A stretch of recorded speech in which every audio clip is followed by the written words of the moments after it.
ഷാഫിയെ ബോധപൂർവ്വം ടാർഗറ്റ് ചെയ്യുന്നുണ്ടോ CPM? ഷാഫി കോൺഗ്രസിൻ്റെ വടകരയിലെ വിജയത്തെ തുടർന്ന് വടകരയിലെ സ്ഥാനാർത്ഥിത്വം അവരെ ഭയപ്പെടുത്തി. അന്ന് കണ്ടതല്ലേ നമ്മൾ കാഫിയർ സ്ക്രീൻഷോട്ട്. ഷാഫിയെ പേരാമ്പ്രയിലെ പോലീസ് ആക്രമിച്ചത്. എന്നിട്ട് ഷാഫിയുടെ പേര് കള്ളക്കേസെടുത്ത്.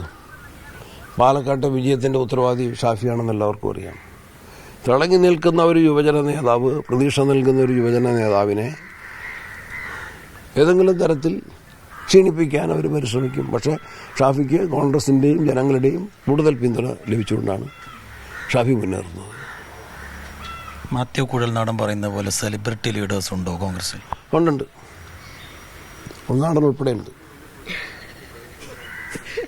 തലവേദനയാവോ പാർട്ടിക്ക്? ഇല്ലില്ല, മുതൽക്കൂട്ടാവും.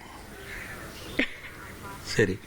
ഈ ഷാഫിയെ പോലെയുള്ള നേതാക്കളെയൊക്കെ പല നിലയ്ക്ക് ഇപ്പോൾ പാലക്കാട് നിന്ന് അദ്ദേഹത്തിൻ്റെ വിജയസാധ്യതയും സ്വീകാര്യതയും കണ്ട് ലോക്സഭാ തെരഞ്ഞെടുപ്പിൽ നിർത്തുന്നു.